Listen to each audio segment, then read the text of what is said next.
നീയടക്കമുള്ള പെൺവർഗം മറ്റാരും കാണാത്തൊരു കാണും.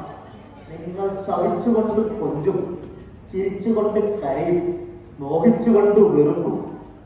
ഇതോ പെൺവർഗം? ഇതാണോ പെണ്ണ്? നമുക്ക് നോക്കാം എംപിയുടെ പെണ്ണുങ്ങൾ.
ജ്യേഷ്ഠന്റെ വാക്ക് പാലിക്കുക എന്നത് ധർമ്മമാണ്.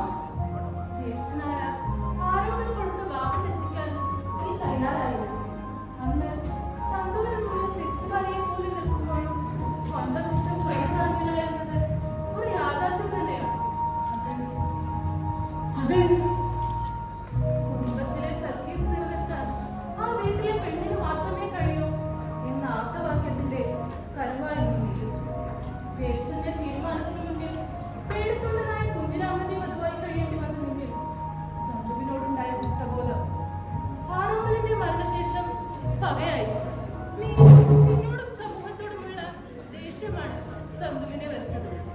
അല്ല അല്ല, പെണ്ണായി ഞാനോ വിറയ്ക്കുന്നില്ല, ആണായി നിങ്ങൾ വിറയ്ക്കുന്നില്ലേ എന്നെ വാമനെ പാടിപ്പറഞ്ഞു രണ്ട് പാടന്മാർ വീറും വീര്യവും നിറഞ്ഞ ചേരുവതി എന്ന് പേര് കേട്ട ഉണ്ണിയാറ്റിൽ നിന്നും പകയുടെയും അഗ്നിയായി മാറാൻ വിധിക്കപ്പെട്ടവളാണ് ഞാൻ. ചന്തുവിനെ തെറ്റുകാരില്ലെന്ന് മാലോകരായിരിക്കാൻ പറഞ്ഞ കഥ കൊള്ളാം. പക്ഷേ ചന്തുവിനെ വെള്ളപൂശിയപ്പോൾ വെറും മാംസഗ്രാഹിയായ പെണ്ണ് മാത്രമാണ് ഈ ഉണ്ണിയാറ്റ് എന്ന് മാലോകരോട് വിളിച്ചോദിപ്പെട്ടു. നന്ദി നന്ദി.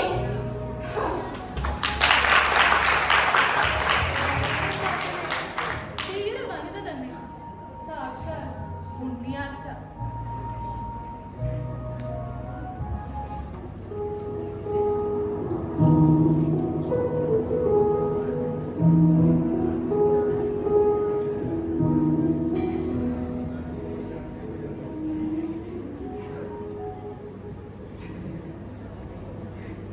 ഇവരെ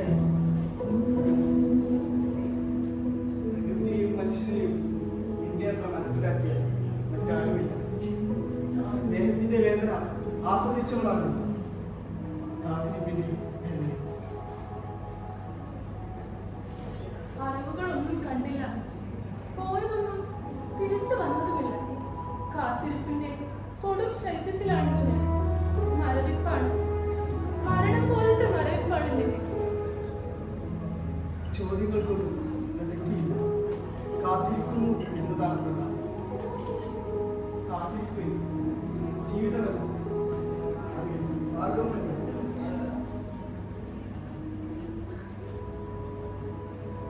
അതിൽ ജീവിതം തന്നെയാണ്.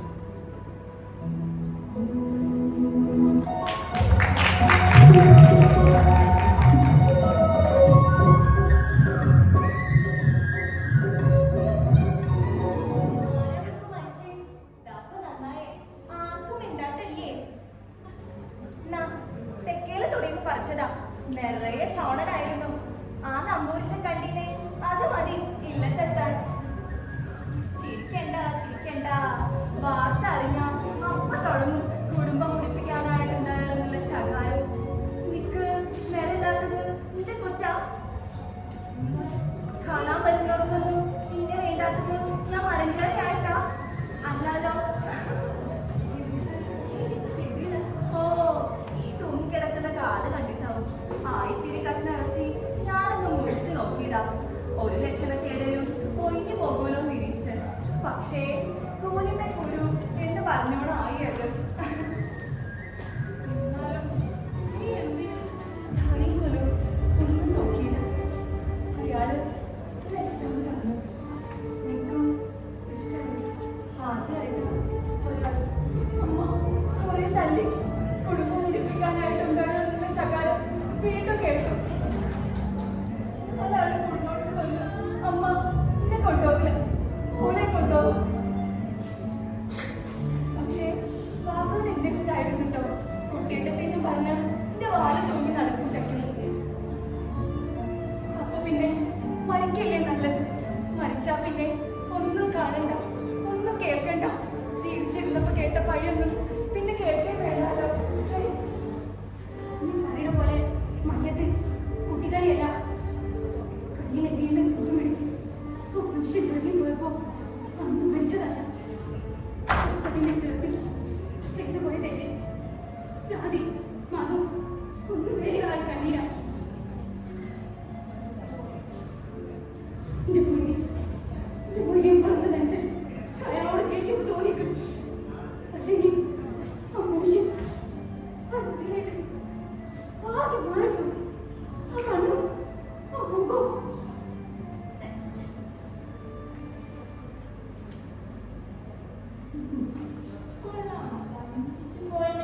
പരിതസ്ഥിതിയിലെ സങ്കടം ഇനിയും എത്ര കാലം കഴിയണം നിങ്ങളൊക്കെ ഒന്ന് മാറാൻ?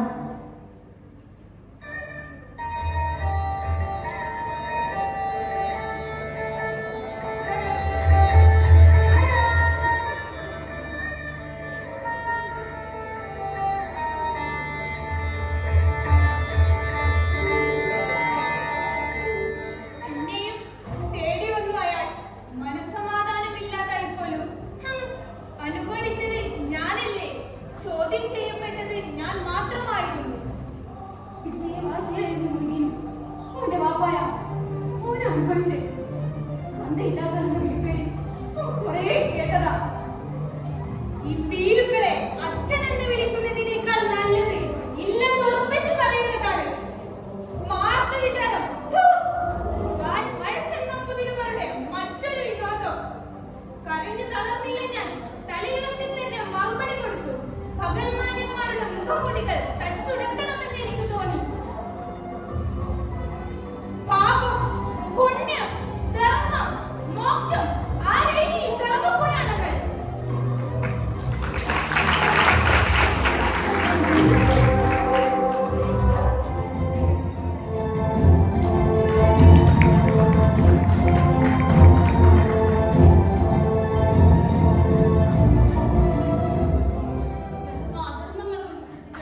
സംസ്കാരവും സംസ്കൃതിയും കൽപ്പിച്ചു തന്ന പിതാക്കൾ. അധികാരത്തിനു വേണ്ടി കൗരവരുമായി കളിക്കും ഞാൻ പണ്ടേ മനസ്സിലാക്കിയിരുന്നു. ശക്തരായ മക്കൾ എനിക്ക് വേണമായിരുന്നു. അവർക്ക് പിന്നിലായി അവരുടെ ഓരോ തീരുമാനങ്ങൾക്ക് പിന്നിലും ഞാൻ ശ്രദ്ധ പുലർത്തി. അമ്മയെന്ന പോരാളി, അമ്മയെന്ന കൗശലം. ക്ഷത്രിയൻ ആയുധവും അധികാരവും അലങ്കാരമല്ല, അവകാശമാണ്. ആ അവകാശം നേടിയെടുക്കാനാണ് ഞാൻ ശ്രമിച്ചത്. കൗശലമല്ല, നിലനിൽപ്പായിരുന്നു. നിലനിൽപ്പാണ് ജീവിതം.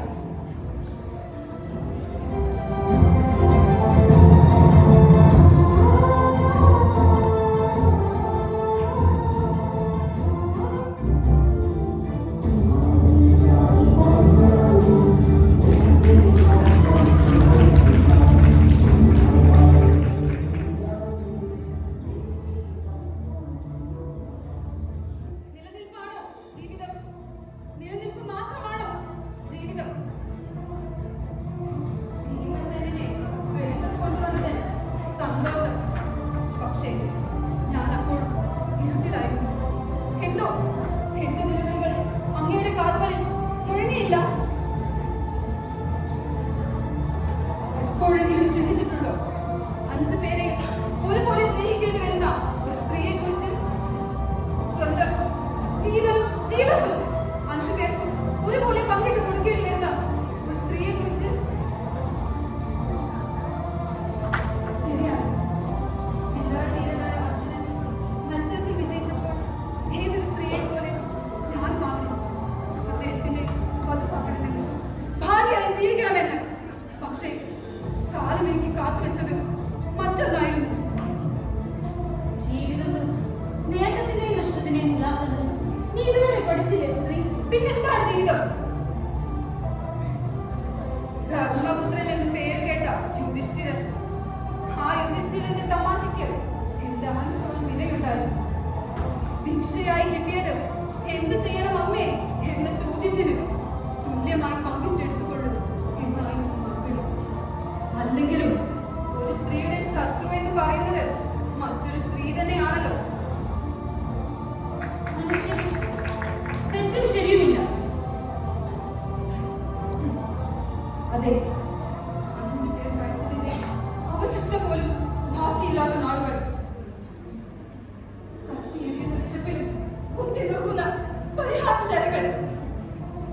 അതിനുമപ്പുറം സ്വന്തം ശരീരം 5 പേർക്കും ഒരുപോലെ പങ്കിട്ട് കൊടുക്കേണ്ടി വരുന്ന ഒരു സ്ത്രീയുടെ ദുരവസ്ഥ.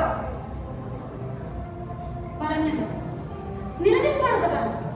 ജീവിക്കുക, മുന്നോട്ട് ജീവിച്ചു പോകുക എന്നത് മാത്രമാണ് മനുഷ്യ കർത്തവ്യം. സംശയം വേണ്ട, കഥാകാരൻ തന്നെ പറയണം.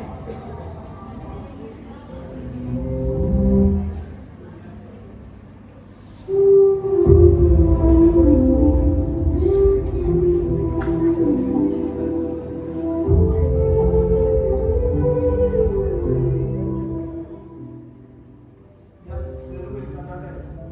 സ്വന്തക്കാടിന്റെ സംഗീതത്തിൽ നിന്ന് എത്തിനോക്കുന്ന ഒരു പൂമുട്ടാണ് കഥാവിഷയം എന്ന് പറയുന്നത്. ആ കാടുകളെ വെട്ടി നീക്കി പശ്ചാത്തലങ്ങൾക്ക് ആവശ്യമായ നിലനിർത്തിക്കൊണ്ട് ഇതാണ് അവിടെ കഥ പൂർത്തിയാവുകയായി. പിന്നീടുള്ള ചോദ്യങ്ങൾക്കോ ഉത്തരങ്ങൾക്കോ കഥാകാരൻ ഉത്തരവാദി.